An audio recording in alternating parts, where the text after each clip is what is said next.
নিত্য প্রয়োজনীয় ইংরাজি শব্দ ও তার সংজ্ঞা।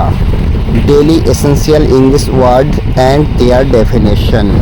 পলিটিক্স, রাজনীতি, দেশ বা সমাজ পরিচালনা এবং ক্ষমতা নিয়ে কাজ করাকেই রাজনীতি বলে।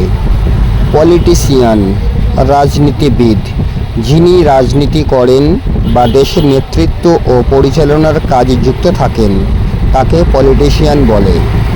গভর্নমেন্ট, সরকার, যারা একটি দেশ বা রাষ্ট্র পরিচালনা করে তাদেরকে গভর্নমেন্ট বা সরকার বলা হয়।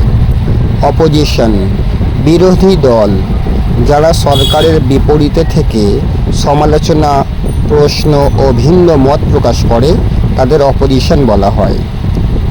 ডেমোক্রেসি, গণতন্ত্র, যেখানে জনগণ ভোটের মাধ্যমে সরকার নির্বাচন করে সেই শাসন ব্যবস্থাকে গণতন্ত্র বলে।